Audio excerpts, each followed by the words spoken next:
Good afternoon. I'd like to call our regular business meeting to order. And I'd like to ask the treasurer to call the roll. Present. Brown. Here. Vice President Cole. Present. Here. Here. Thank you, Mr. Treasurer. I'd like to welcome our new board liaison. This is her first meeting, Misty Nichols. Welcome.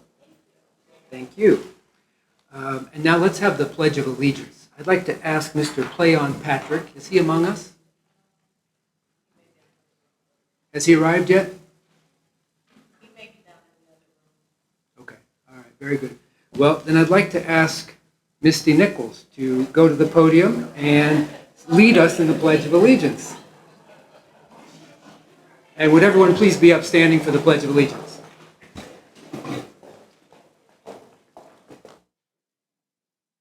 Pledge of allegiance to the flag of the United States of America and to the republic for which it stands, one nation, under God, indivisible, with liberty and justice for all. Thank you.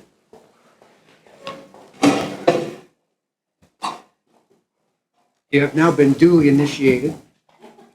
Thank you. All right. Now, will someone please advise when Mr. Patrick joins us, as he is not here yet?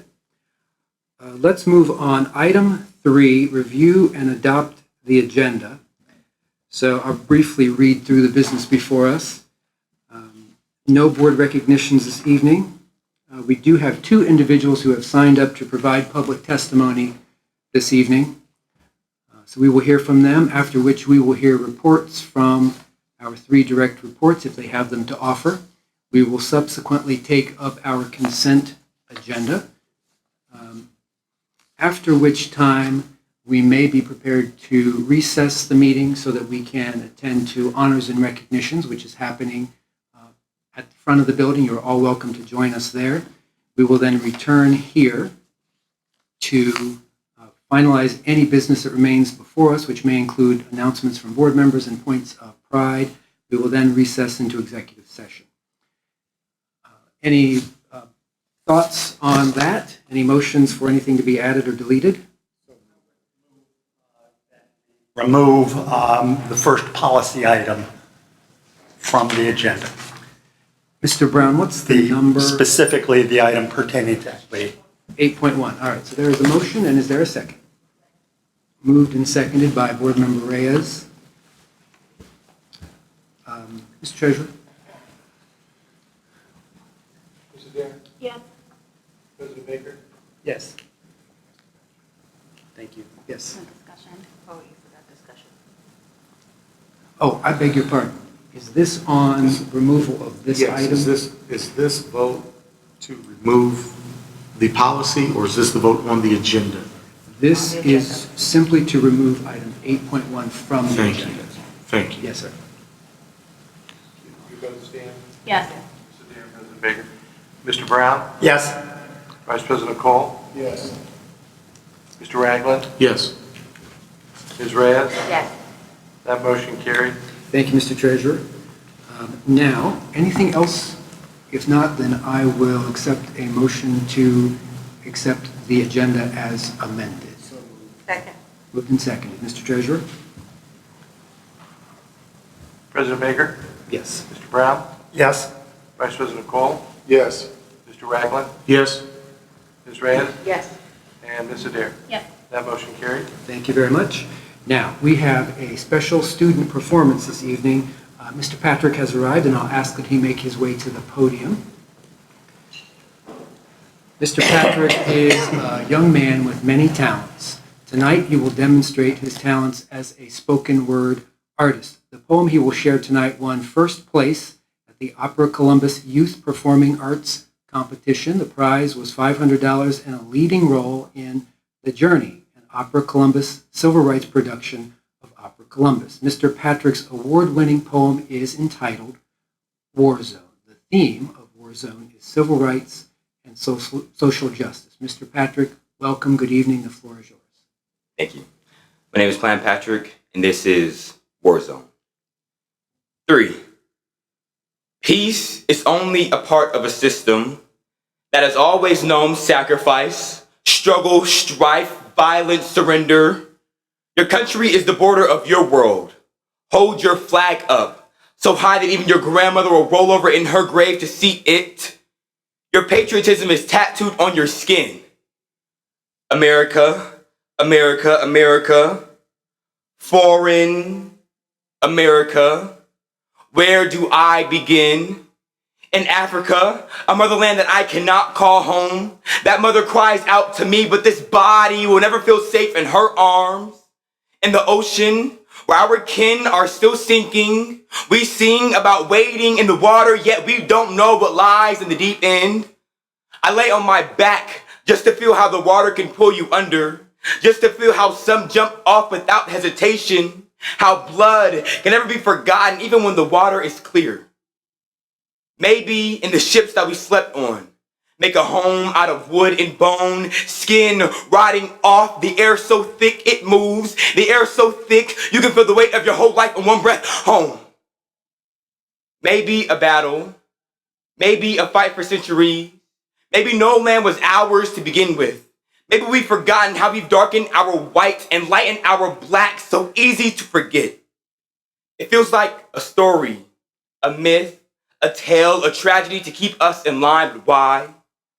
I was told that long ago, they used to cut the hair off of recruits so they can forget about their past lives, become soldiers in an instant. Obedience begins with the removal of our self-worth and importance. I was told that long ago, they used to torture the enslaved, even the women and children, to make them forget about who they used to be, talk about a forgotten history, a family tree ripped up from the roots, thousands of pedigrees buried just below the skin. They made us soldiers, an army of broken men and women. Our lives became nothing more than open caskets. Our bodies became test dummies, set fire to the skin placed on this mannequin from the dust. I was created into the dust. I will return, but right now, my skin expendable cannon fodder. My skin the first to be sent out. My skin the draft paper we were forced to sign. My skin out on the front lines fighting your battles. 2. Peace is only a part of a system that has always known war, whitewash, whipping, weeping, weapons made out of black bodies, my body a war zone. So easy to forget who you're fighting or what you're fighting for when you can't remember your past, the bodies, the sea, the ships, the chains, the twang of master falling off your lips or commander. The cotton field picture perfect plantation. I've seen plantation turn golf course, turn wedding venue, turn our history into nothing, bulldoze over our wounds, tell us that we don't deserve to linger on past battle scars, little black soldier. They say that you are so different. I say you know nothing about me because I know nothing about myself. How can a black boy change the fate of an entire nation while he hides the pressure of walking in the daylight under his spine? I didn't know bullets could penetrate so fast. I didn't know bombshells still hurt after the explosions, the craters that are left afterwards, the holes that are never filled, the home that we can never go back to, the history that has slowly been erased. My body is a lifetime of oppression at only 17. My body, never mind for the owning. A soldier lives inside of me. Peace is the only lie I've ever chosen to believe. My body is the war zone. Let the blood spill into the water. That way we can always go back to where history began to sink one. I never leave home without preparing for the sound of the explosion. Boom.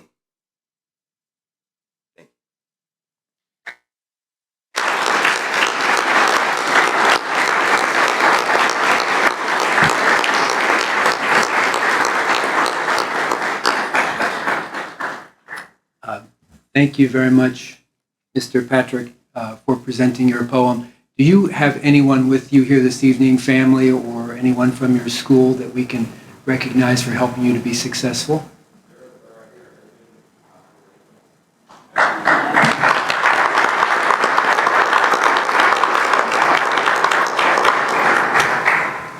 Thank you very much for being here. Any questions or comments on Mr. Patrick's performance? Outstanding, thank you. Yes, absolutely. Thank you very much for taking the time to be with us this evening. We do appreciate it. Let's move right into public comment. 2 individuals have signed up to address the board this evening. Each of you will have 4 minutes to provide your testimony to the board. I'll call your name, state your topic, board action requested, and when you approach the podium, you should see a 4-minute timer up on the screen behind me. First speaker, Felix Quachi Jr. Topic, curriculum, board action requested. Seriously consider making revisions to the curriculum in a manner that reflects our country's diversity. Good afternoon, sir. Good afternoon.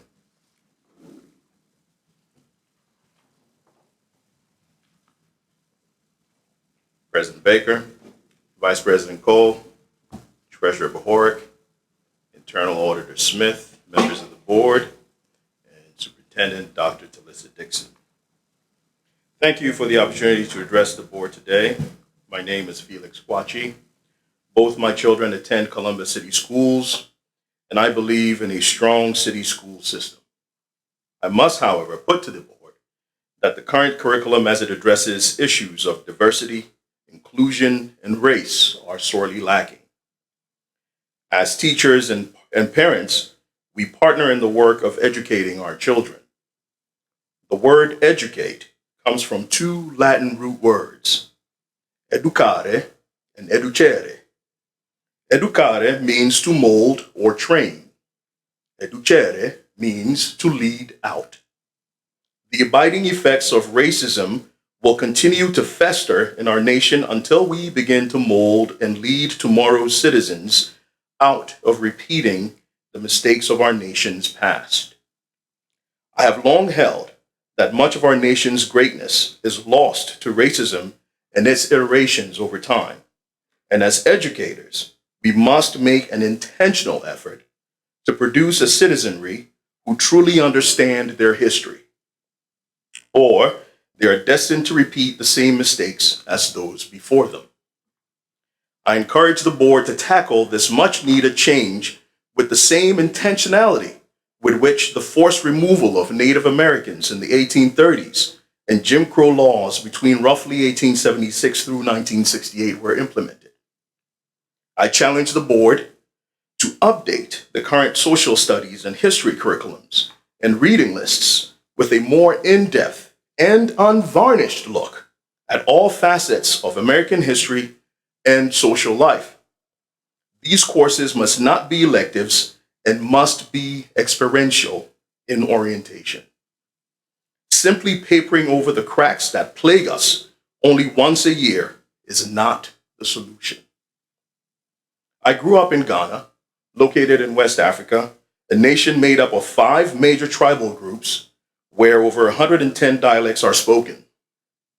When independence was attained from British colonial rule in 1957, Ghana fashioned, with intentionality, an educational system and curriculum without barriers, based on merit, where Ghanaian children from any tribe can attend a school of their choosing anywhere in the country if they make the grade. Ghana's history is taught frankly in classrooms across the nation, and children get to know and grow up with children from other tribes.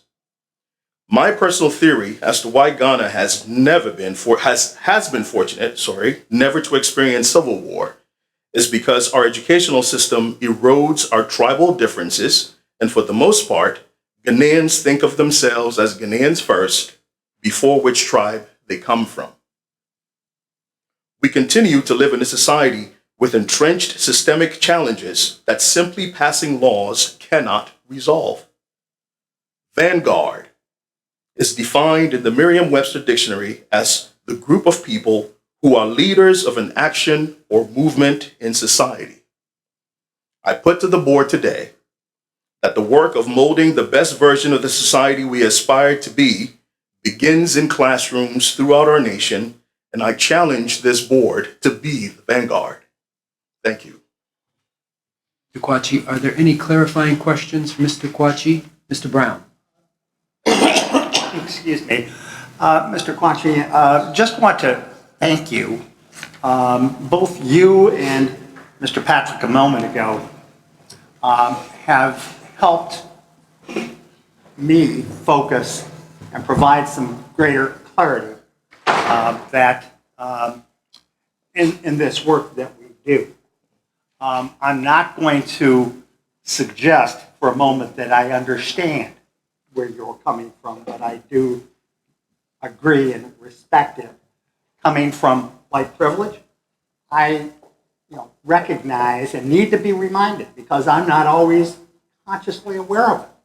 One of the luxuries of white privilege is that. But you and Mr. Patrick both have helped to remind me of the important work that is to be done. Thank you, Mr. Brown. I remember you were a student of history yourself, right? And I must point out that most great civilizations have several factors that lead to their rise, decline, and fall, right? In modern history, America is one of those great civilizations, and unfortunately, we get complacent in what makes our union, as it were, work, okay? Ancient Rome, nobody thought would fall, but they got complacent. America's abiding feature, so to speak, is the fact that it seems like at our downmost points in our history, somebody comes along that galvanizes us, reminds us what the true American spirit is, and we're able to move forward from there. That will not sustain our union. If we don't wake up and smell the roses and change the way we think, from the classrooms, from the children, all the way up, our hearts and minds will continue to fester in stereotypes and all kinds of bigotry that is taught at home. If that model isn't challenged anywhere else, when does it turn around? So that's your job. I will hold you to account, so I will be checking in from time to time to see where this is all going. So thank you so much for your time. Any other clarifying questions for Mr. Quachi? If not, Mr. Quachi, are you able to provide your testimony to the board liaison in a written form? Yeah, I have it right here. Okay, thank you very much. I appreciate you taking the time to come down this evening.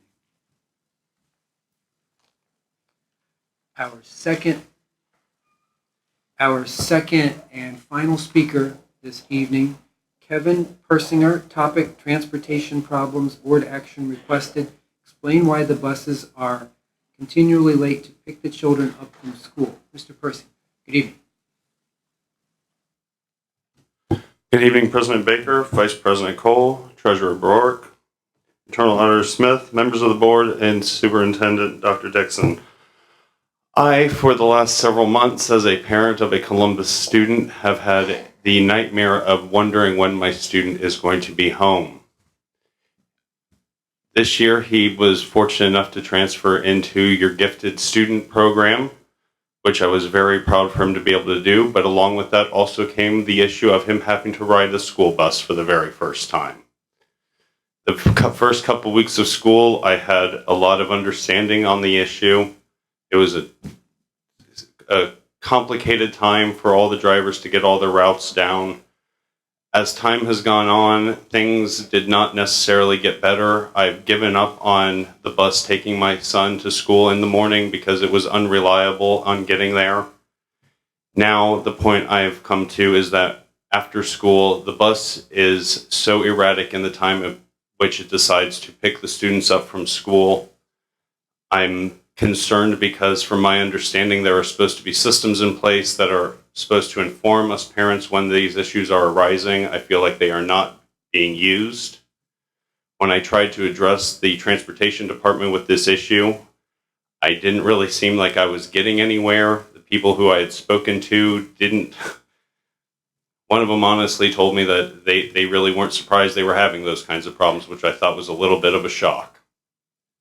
I'm trying to understand why these problems are persistent, and also from my understanding, it's not a confined issue to my son's school. I've talked to other parents across the city who have also complained about this issue, and I'm just trying to understand why this issue is going on. Thank you very much, Mr. Persinger. Are there any clarifying questions, colleagues? All right. Board Member Gibbs. Welcome. Thank you for coming to speak to us. When you talk about having worked with,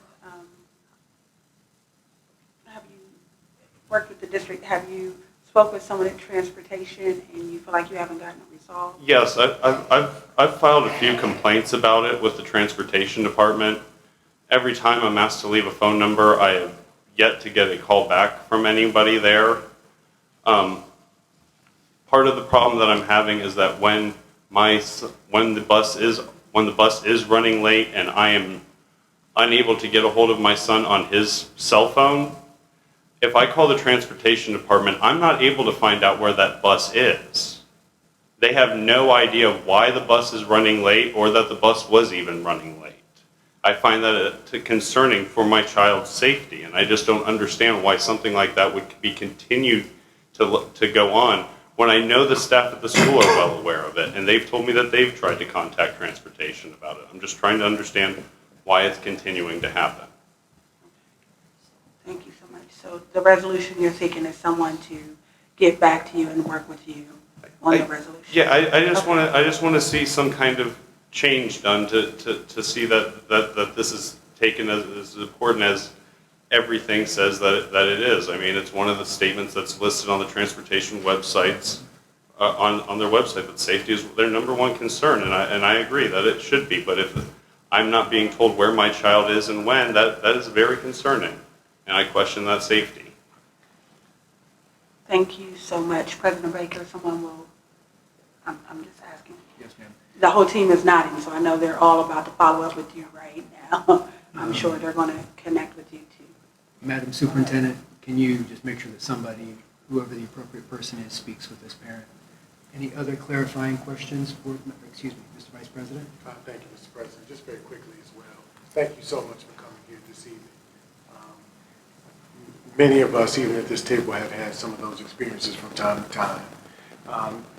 Madam Superintendent, is there opportunity for us to get an idea of what the follow-up process actually is for folks who call in? What are our protocols? What's set in place for us to make sure that we've heard the voices of concerned parents or others, guardians? What is our follow-up process to ensure remediation? What is the lead up to these types of challenges? I'd like to know myself and have some deeper insight brought forth to the board on that, please. Board Member Adair?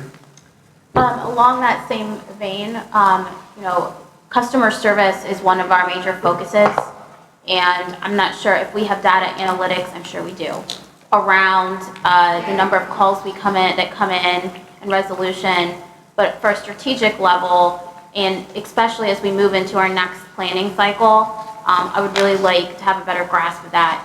Unfortunately, this is not the first time I've heard this either, and as a parent, my child doesn't take the bus either. I take her to school. So I hear you and I feel you, and this is not okay. And so I just want to move us back up to a higher level though, and think strategically about the data behind it and ways to address it, as Board Member Cole said. Any other clarifying questions for the speaker?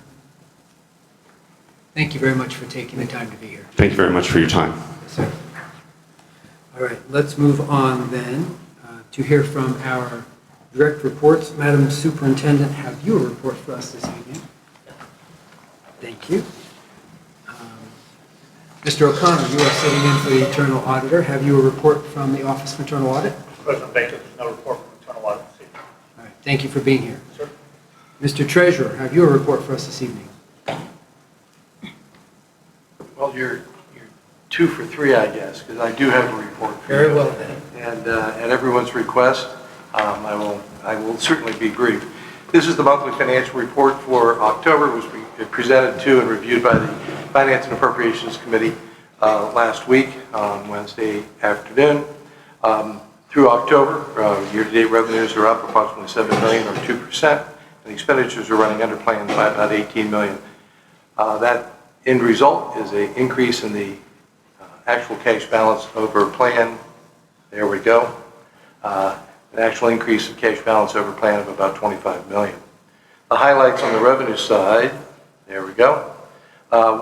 We seem to be focusing on state aid, obviously, because of still getting a feel for the funding this year. It is still on target to come in at FY19 levels.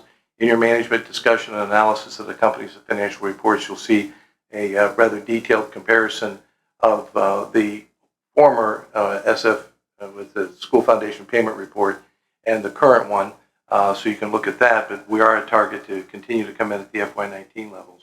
We are under plan this month by $3.9 million as expected, because the plan had included an increase in state funding, which, as I said, did not come to fruition.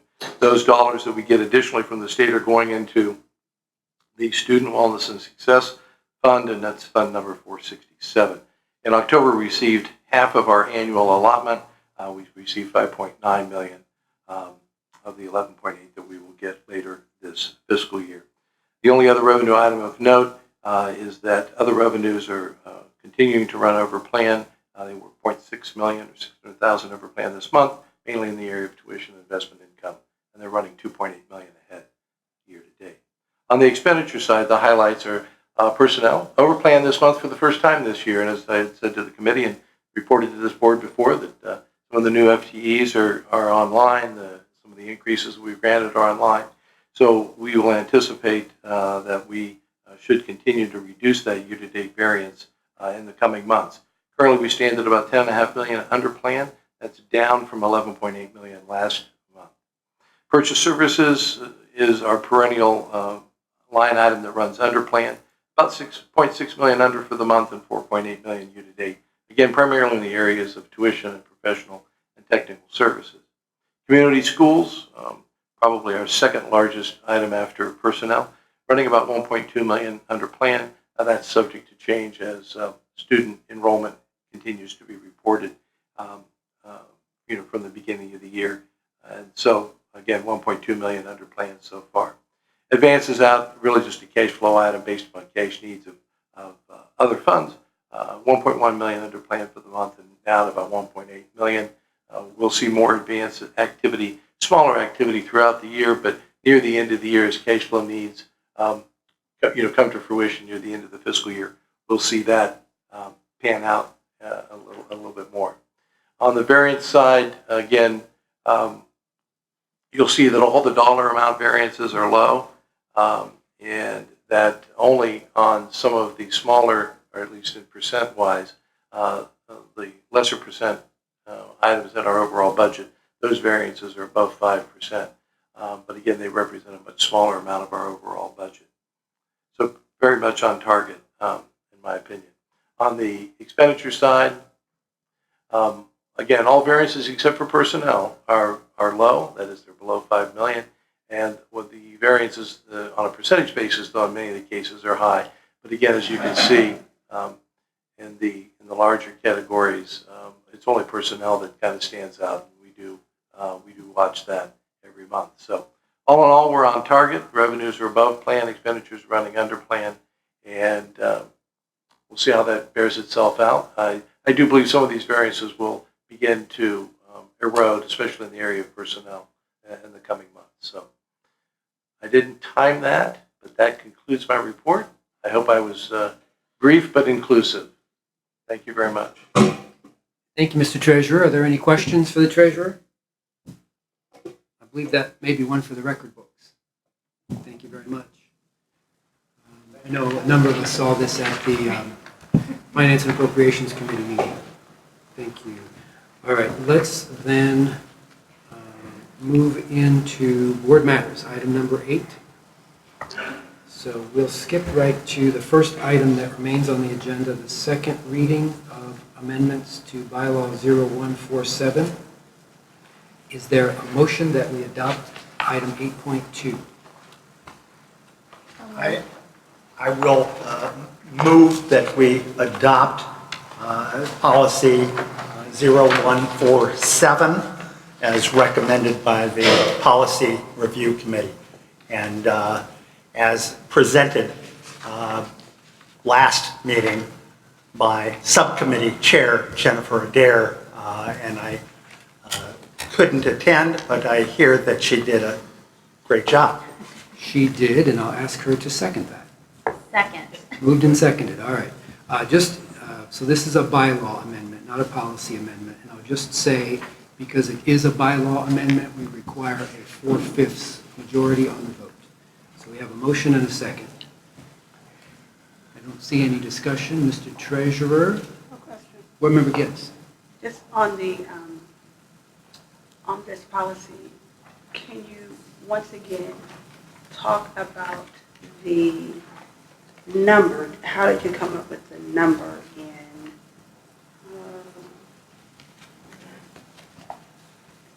the number of people to attend conferences? And I think it's in B. Board Member The number, I'd Adair? like to speak to provision B in terms of the number. So Ms. Gibbs' question relates to B, which indicates that generally speaking, no more than 3 members would typically attend any particular conference. Board Member Adair? So actually, the subcommittee talked about that quite a bit, and it states right now no more than 3. It's our understanding that typically, in general, when the budget's done, 3 is the number that's used in looking at the expenses, and so that is what we went with. But there is a lot of discussion about whether that should be 2, and in the end, the subcommittee is going to go ahead and recommend the 3. So again, 3 was just kind of more based on what we currently do in the budget process to assign allocation to certain trips.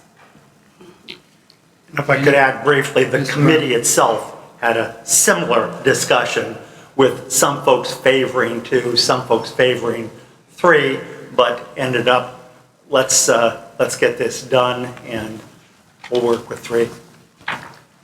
Thank you. Other questions? Yeah, I Board just Member have a Gibbs? question. In terms of the budget, that is not a protocol or a procedure that the number is 3. I'm just trying to understand, why is 3 the magic number, especially if you have a new board with maybe 4 new members? Just wondering, because there's never been a designation of 3. So I'm just wondering if the board is going to take advantage. Why is it 3 as opposed to another? Well, and I might add, item B does say, in general, the expectation is that no more than 3 members will attend. And it also says unless otherwise approved, and then there's another subsection in here that encourages education of new board members. So in reality, we aren't stripping our discretion, we're just providing a little bit more guidelines around the choices. And so if there is a conference, especially one that we believe new board members should go to, we could send 4 or 5, we could send the whole board if we feel like that is strategically aligned to what we need to accomplish. And this still gives us that flexibility. Other questions, colleagues? So Ms. Gibbs? just one more question. And so is the intent, and I understand all of the conversation around the policy and understand, and I'm in agreement with the provision, if you're in your last 6 months, I'm okay with that. Other than that, what do you say the spirit of it is about the policy? Is the spirit to put a parameter on the professional development, or is it to, I don't know, can you just recapture that for me? Board Member Adair? Yes, so I brought this forward as, to ensure that we are providing clarity and transparency around this process and to make sure that we are showing that we are fiscally responsible.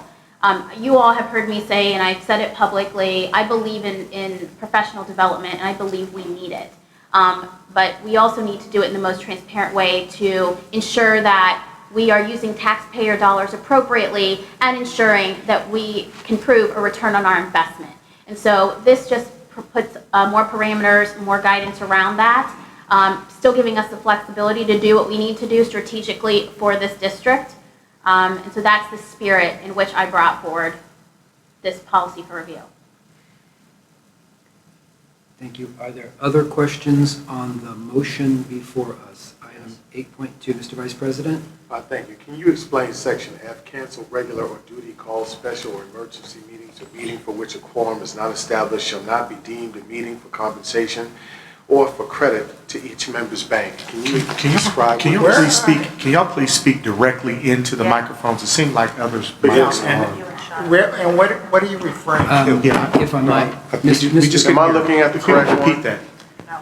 Mr. Vice President, you are asking about item F on the first page of 0147. That is Correct. actually, that's the current policy. That is not a Okay, change. thank you. Yes, sir.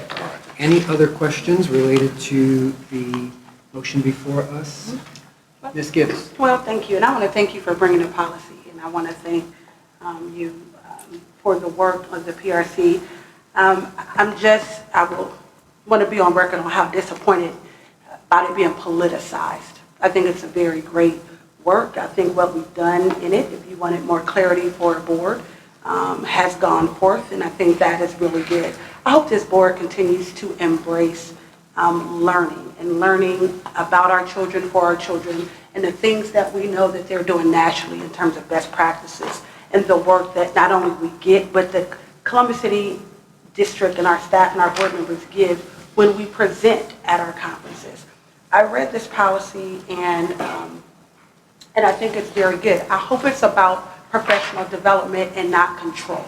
And that it's not used to control who gets to go learn or who gets to be a part of this national learning environment, but that it is to provide that clarity and that transparency, which has always been there. But if the policy does it, I think that is great.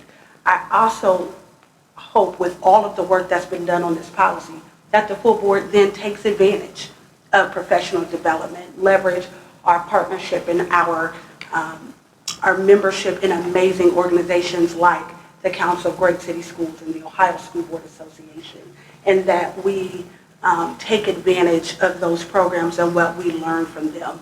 I wish it would have came from that kind of beginning in terms of making sure we are moving forward, but for the record, we did not spend $20,000 on anything, ever, in terms of a conference. And I'm very disappointed that that narrative went forward around the good work that we do and around the great work that is presented in the organizations. And if it's about professional development, we do take advantage of the local PD that's offered. We just had the Ohio School Board Association conference that was right downtown, and we could have had 100% participation. So I hope we continue to do that.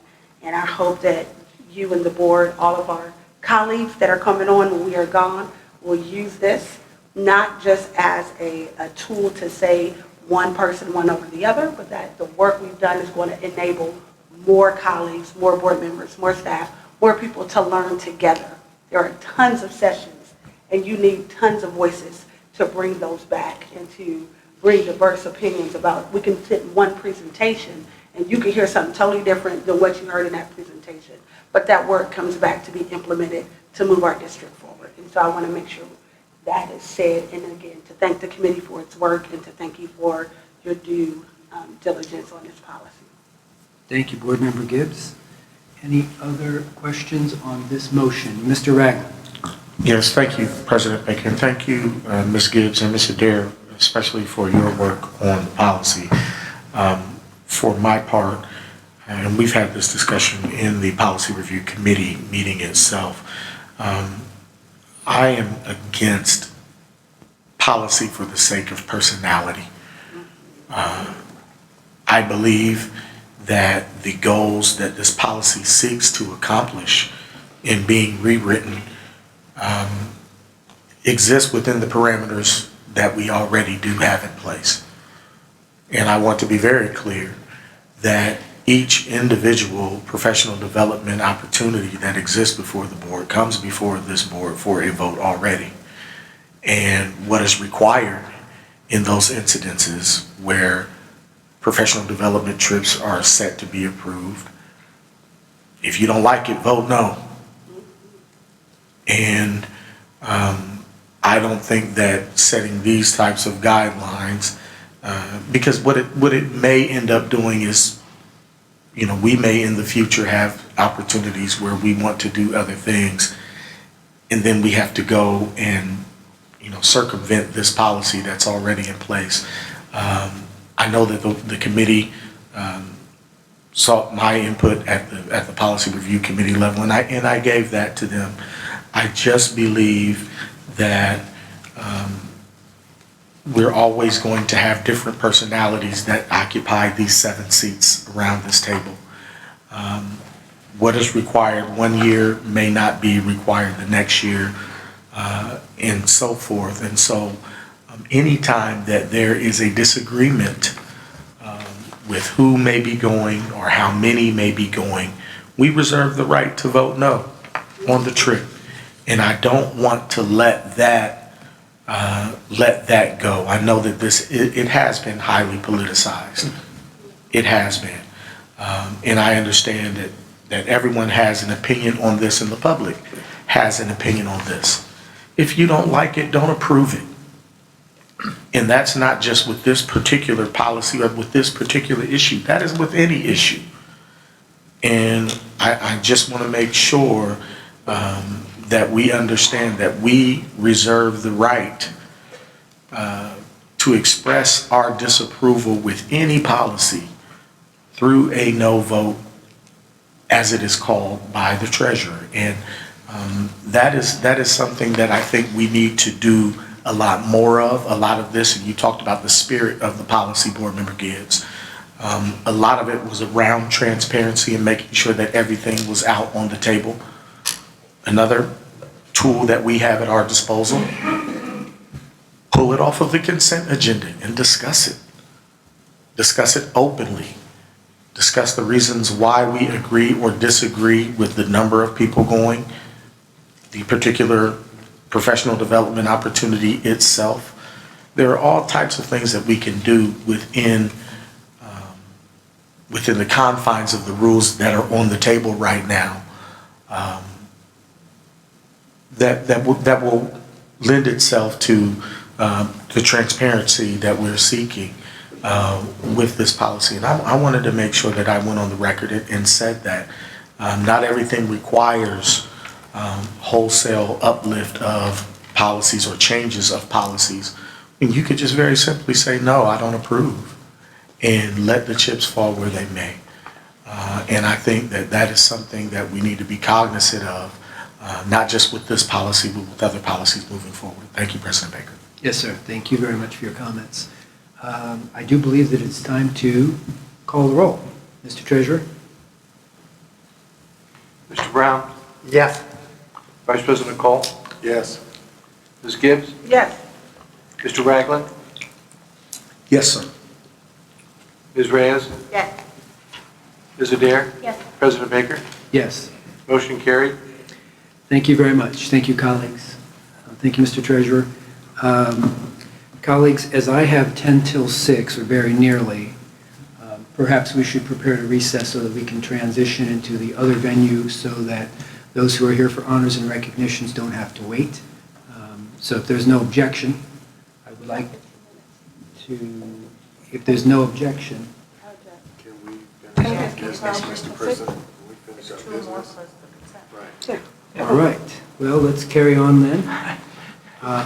Item 8.3 is a second reading of policy updates. This is an omnibus group of updates.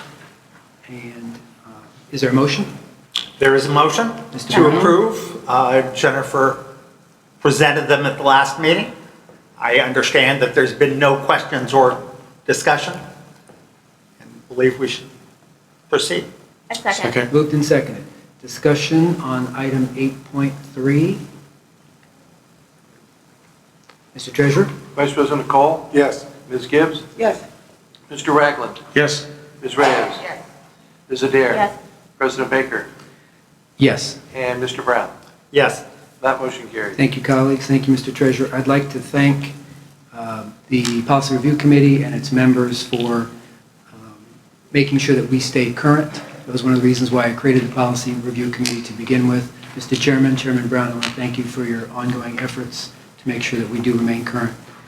Let's move on to item 8.4, which is a resolution to encourage and take action for an accurate count during the 2020 United States Census. And I do believe that we have a member of staff who is prepared to discuss this with us. Is that correct, Madam Superintendent? You have to update us. Okay. Would you like to ask that person to come to the podium? Or is that person you? Alicia.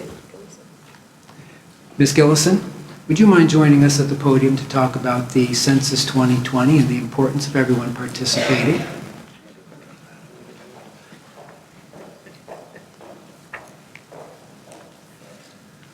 Good evening, and thank you for this opportunity. Good evening. The Communication Department and our Department of Engagement, we are working with the city and the county on a Census 2020 campaign because, as you know, every person counts.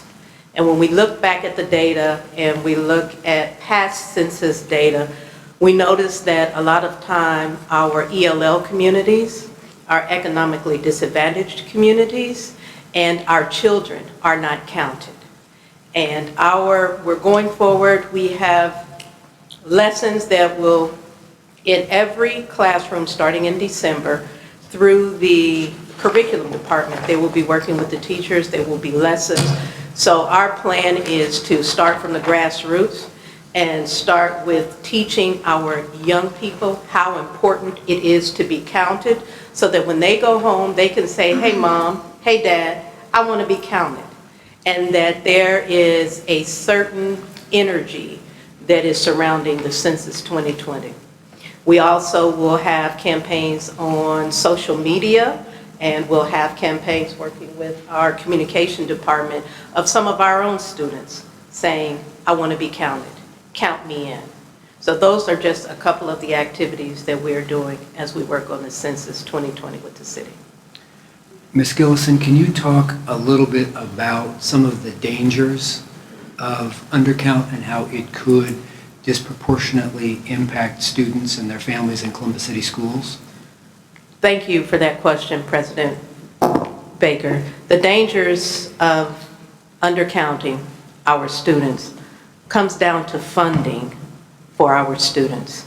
And if we already look at the disproportionate number, that dollar amount that we get from the state and the federal government based on the number of students we have, if you just take for a moment and think that maybe 20% or 30% of our students aren't being counted, then that is less funding going into our education system for our young people. Absolutely, and there's also representation at local, state, federal levels is also based in part on the descendant census. Yeah, and so it has been typical that students and families in cities like ours have been undercounted, and so that has had a negative impact on our funding, on our representation. And so I know that the superintendent has been participating in a city-county committee that has been focused on making certain that as many people as possible do participate in the census, because it's not just filling out a form or going online and being counted, but it's making certain that everybody who should be counted is counted, because it has a major impact, even beyond what most people understand. So, Ms. Gillison, thank you for your leadership. Anything else you want to talk to us about on this topic? We are excited to embark on this topic, and our superintendent, Dr. Talisa Dixon, is the chair for the pre-K through 12 Education Committee for Census 2020. Thank you, Ms. Gillison. Thank you. Colleagues, questions before I offer the resolution? Mr. Ragland? Thank you, President Baker. I participated in the census from a job perspective in the year 2000. And it's at this point that I want to encourage, especially our parents and those within the community, to go after the jobs that are available for the census. You can go to 2020census.gov and seek out opportunities for jobs. A part of what they are talking about with the undercount stems from some cultural issues. Sometimes we don't want to come to the door when there are people who don't look like us standing in front of it ringing a bell looking official. And oftentimes it works a lot better when you have someone that you know, maybe from your neighborhood, that is working on the census that comes to the door that you already know or that you recognize culturally, who can help us get a more accurate count. And so I would encourage those of our parents who are looking for quality jobs that allow you some flexibility, especially during the daylight hours, to go to 2020census.gov and seek out opportunities for jobs. We need to literally be focused on making sure that we have culturally competent folks who are going into the homes of our residents, making certain that we get an accurate count. It's not just an accurate count for the sake of an accurate count. It's how do we get there? And so making sure that we have those jobs and we go into our communities to count our own folks is very, very important, and it's imperative to the success of our community. So 2020census.gov. Thank you, President Baker. Thank you, Mr. Ragland. That's a very good point. Thank you for raising that. Board Member Gibbs. Yes.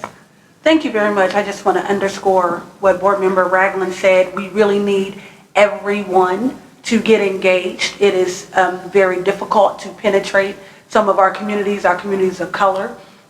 We have not, as a country, done a great job of making everyone feel welcome in the last 2 years and making everyone feel as if though they're not going to be threatened with all matters of deportation and other threatening events. So it's going to be very important that we all really get behind the census and especially the school. We are a trusted entity in most parts, and people will listen to us. So if you are bilingual, if you are connected in other communities, other than the majority community, please get involved, whether you are going to volunteer or you'll host programs at your churches or your organizations. I know you'll hear it 1,000 times, but we will leave millions of dollars, almost billions of dollars on the table, and that is money that could be used for our community as a whole, and especially African American, Latino, and other communities of color, and they will need that,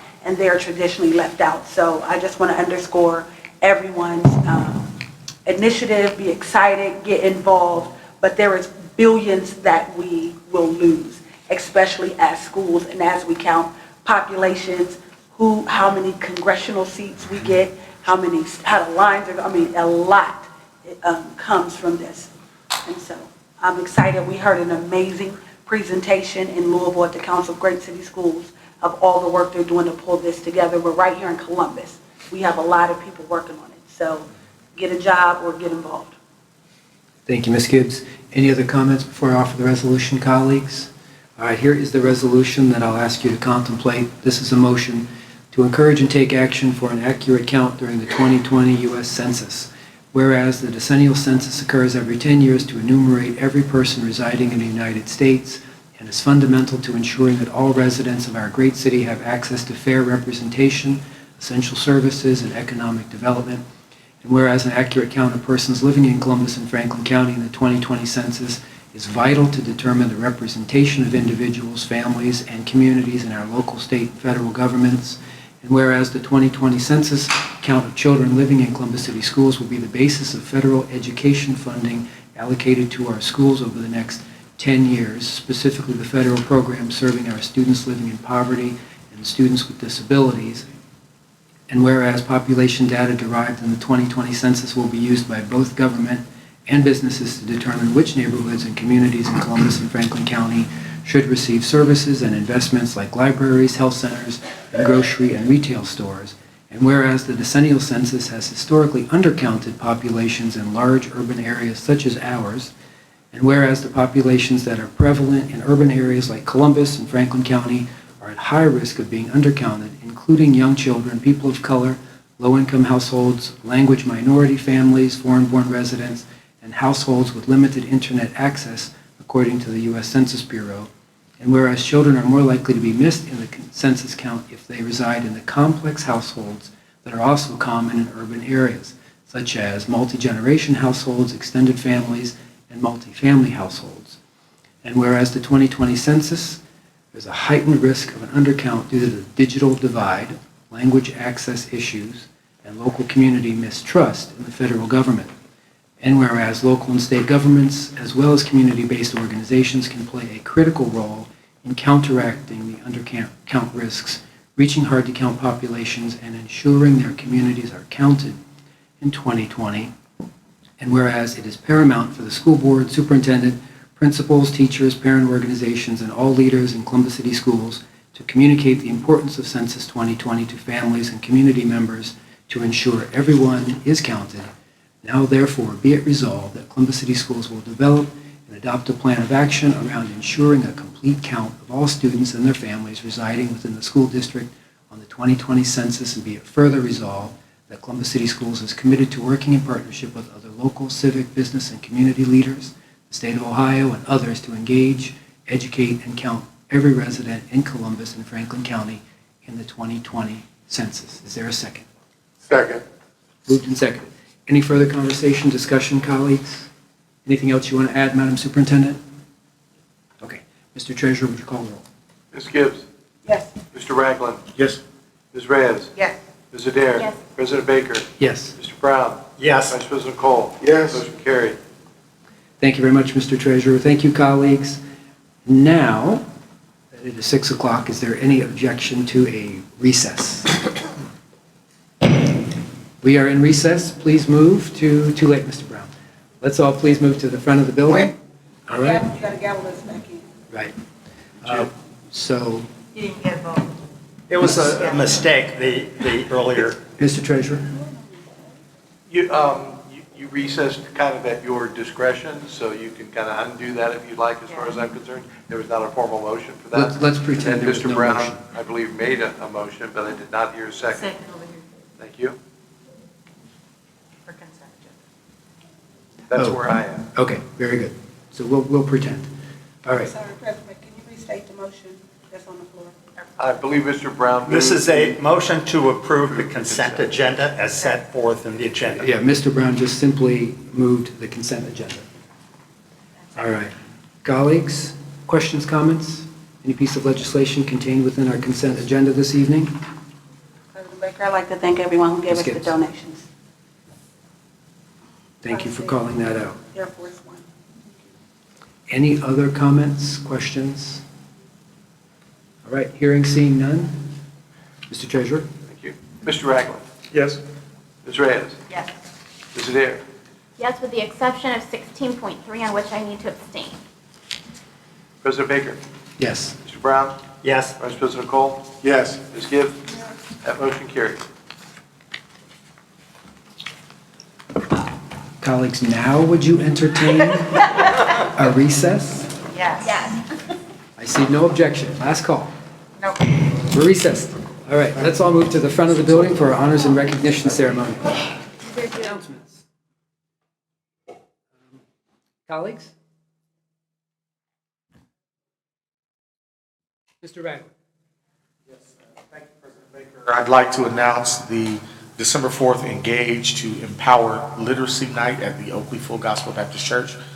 We'll begin at 6 p.m. and go until 8 p.m. We are calling all ministers of faith, Sunday school departments, education departments within every mosque, synagogue, church, cathedral on the west side to meet us at 3415 El Paso Drive at 6 p.m. Thank you very much to Mrs. Gillison and her team for getting this all set up at 6 p.m. to 8 p.m. on December 4th. That is a Wednesday. Thank you very much. Great. Thank you, Mr. Ragland.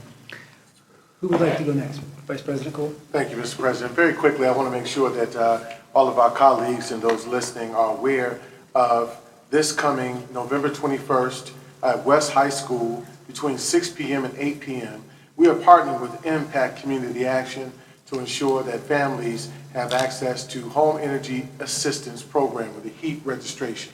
So we want to make sure that families in the community that need this support are well aware of it. Again, that we're hosting this event Thursday, November 21st, 2019 at West High School located at 179 South Powell Avenue between 6 p.m. and 8 p.m. November 21st. Thank you, Vice President Cole. Board Member Reyes? Thank you, President Baker. I just want to do a call out, and I don't know if Ms. Gibbs will be also talking about this, but some of us had the opportunity to attend the Ignite conference, So we had an opportunity to be with New American young ladies from high school to whatever age to talk about the importance of running for office, supporting those who run for office, being really engaged in the political arena. So we want to thank the organization Ignite for inviting us and giving us the opportunity. We were with over 60 women from all walks of life to just celebrate and acknowledge the importance of voting, about being engaged. I think there was a lot of hashtags and a lot of billboards. One of them said if every woman voted, then we would basically rule the world. So I just wanted to put that in there. I also wanted to make an announcement at the Our Lady of Guadalupe Center. We are asking anyone who is interested in possibly having a pro bono lawyer look at their DACA or naturalization applications. As some people know, the applications for citizenship, naturalization, DACA, the fees are actually almost doubling or tripling in some cases. So there are organizations like the Our Lady of Guadalupe Center that are providing legal assistance for those who have questions and may need a little bit of help in completing their application process and maybe giving them opportunity to get some fee waivers. They can call 614-340-7961 or they can email olgc@colscss.org if they're interested and need some help in that arena.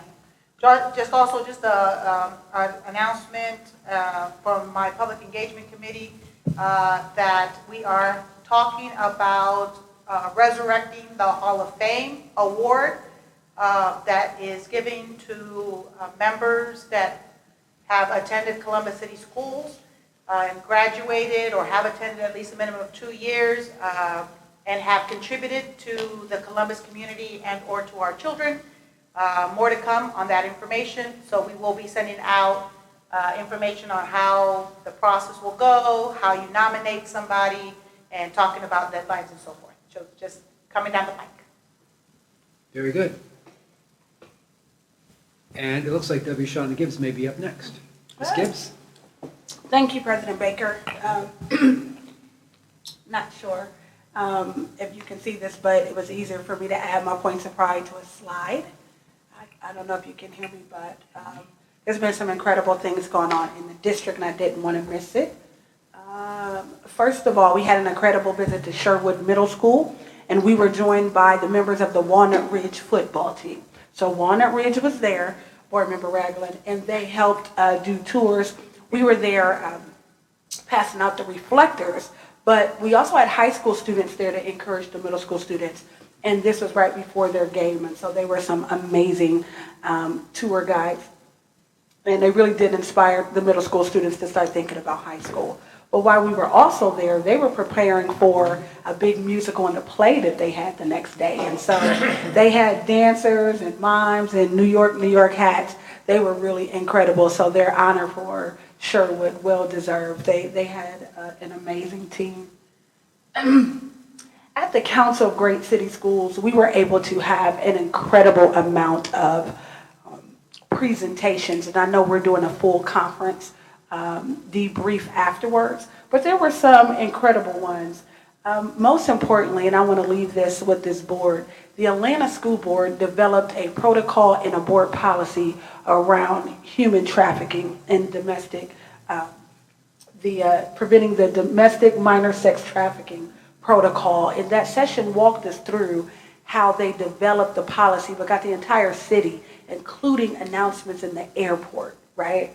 And we have major events, and we know that some big events, not because of their own fault, really attracts this. And so they did a great job. So I hope you would look at some of the work they did.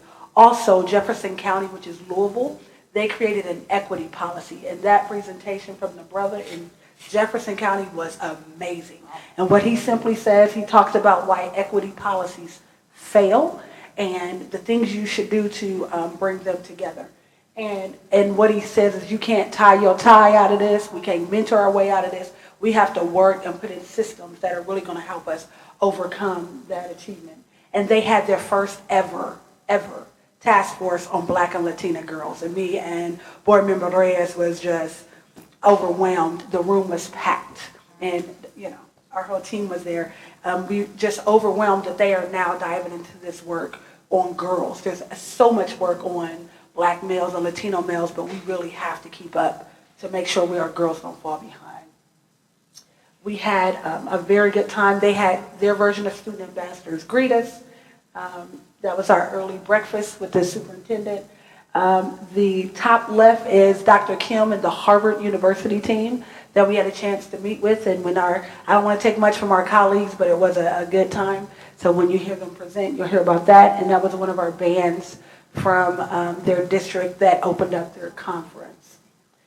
The Columbus City School Special Olympic basketball team, Northland versus Beechcroft, is amazing. And the cutie pie down there on the corner is my nephew.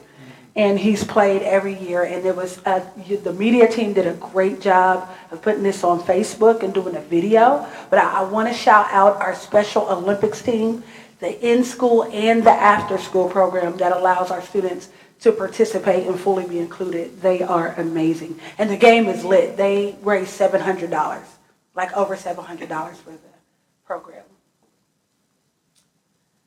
The Color of Science with COSI. Dr. Bertley, he is amazing. He is, this is the second year for their program, and they bring together scientists of color, and they all get, what is it? They get like 7 slides in 10 minutes. Like you only get 7 slides. And they tell their story of how they became interested in science and to achieve where they are. And on the left is Kennedy Watson. Her brother is Telerio Watson. Y'all, I think you've seen him. Tiger Mushroom Farm family. And she is actually the March of Dimes spokesfamily of the year. So she really enjoys science. She wanted to be a doctor to talk about the science of preemies. In November is National Premature Birth Month, and so it was just amazing. OSBA Capital Conference, we just had it. It was my last conference, so I look forward to whoever's going to take that board seat. It's been about 5 years of working. Of course, we were talking about student achievement and all of the work we do with OSBA. There are 6 seats set aside for large districts. Columbus City has one, and I hope you look forward to doing that. We had incredible time there. Just some of the sessions, they have an Aspiring Treasures workshop, like a whole program, Treasure B. And it's up in the ESC, up in the Northeast Ohio, there's no clear pathway to become a school treasurer, so they are kind of growing their own and having treasurers mentor young people who are interested in that. Our own Gary Baker was on the panel. He did very good talking about issues in the state. We have new leadership. Our next president-elect of OSBA is Lee Schreiner from Southwestern. He is an educator, and we look forward to his work. But we also had our own Columbus City School staff, Samantha Smith and Michelle Lewis, and Dr. Drew Milligan present at the conference. And so we did have leadership and representation. So we're glad about that. The National School Board President-elect is Charlie Wilson from Worthington City School District. So we will have the state and the national leadership right here in Ohio, and that's huge. That's huge for the work that we do on behalf of the district and on behalf of the country. But both of them next year will be right here in Ohio. And that's Ann Branham, who's the current NSBA president. Cool stuff. That mobile video lab is from North Canton Schools, and that's their media department. And they were interviewing and creating videos from the conference. And they have a very cool lab, as well as that stuff from Excelis. So really cool people exhibit. One of the most provocative stories of the entire conference was Maurice Claret. And you've heard his story, but you haven't heard it in person. And the one thing I walked away with Maurice Claret saying was, does your child's school schedule look like mine? And just how student athletes are sometimes given less rigor, and just so they can play ball, just so they can get that accolade or that championship. And he talks very transparently about his journey and how he overcame that through some very tough lessons. It was a very good speech. He was very, very transparent. But we may encounter many defeats, but we must not be defeated. And I thought that spoke very well to him and his message and his story. And finally, Educators Got Talent yesterday at Phi Delta Kappa. I thought you was putting your picture up, so I didn't use the group picture because I thought you was going to use it. A group of educators, most importantly, the two students on the left both perform, and the one in the white is Melania Bakate from Linda McKinley. She is amazing. She has a beautiful voice, and she is just incredible. We are very excited about that. And finally, my announcement is that Columbus Afrocentric will be hosting the HBCU Homecoming on Saturday, December 28th. It's from 2 to 6 p.m. and it's a HBCU college fair. So bring out your middle and high school students, elementary if you want to get them inspired. And we're looking for more information about that. And that's all I have. Thank you, President Baker. Thank you, Board Member Gibbs.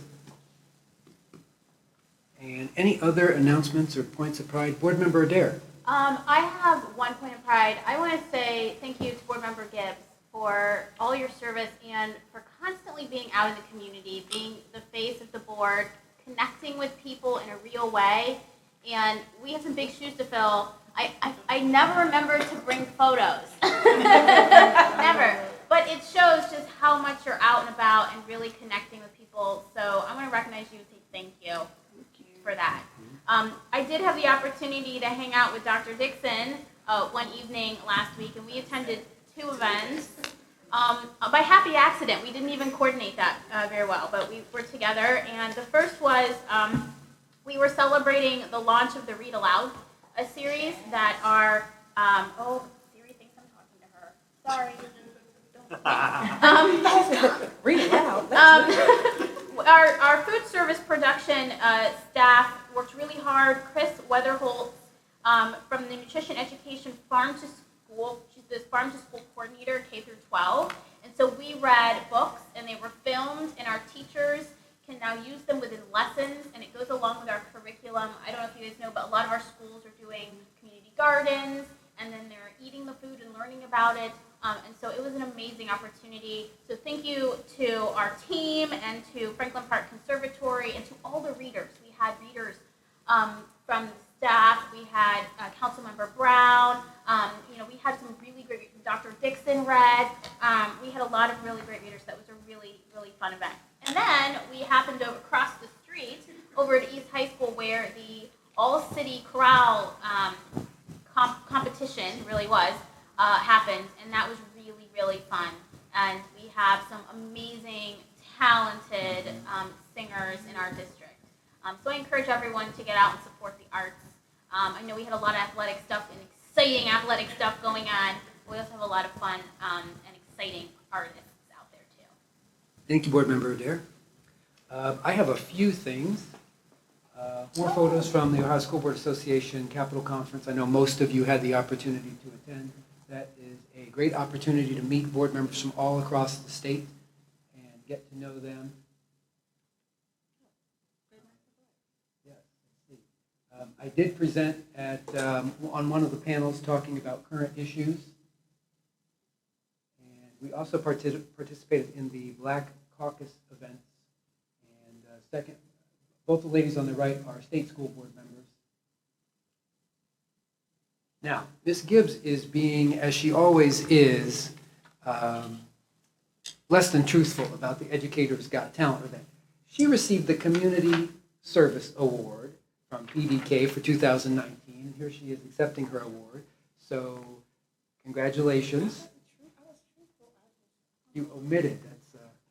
That's a lie of omission, my mother used to say. So, congratulations, Ms. Gibbs. It was a great event. Highlighting our employees and our students performing in that event, and that's always a great event every year. This is our partner convocation. So we have this at 3700 South High Street, and that was the boring part. A lot of us attended that event. Superintendent Dixon and Ms. Gillison laid out for our partners, hundreds of whom assembled there, our expectations for ongoing and continued and improved partnership whereas we're reaching 10 or so thousand of our students now through those partnerships, we need to touch all of our kids with our partners. And we need to have the positive impacts that we know we need and that they have promised us. Any other announcements, points of pride? All right, Vice President Cole, I'll ask you to offer a motion. Thank you, Mr. President. I move that the Board of Education recess into executive session per section 121.22G1 of the Ohio Revised Code to consider the appointment, employment, or compensation of public employees. Is there a second? Moved and seconded. Mr. Treasurer? Yes. Yes. Yes. Yes. Yes. Yes. Yes, sir. Thank you, Mr. Treasurer. Colleagues, we will now recess into executive session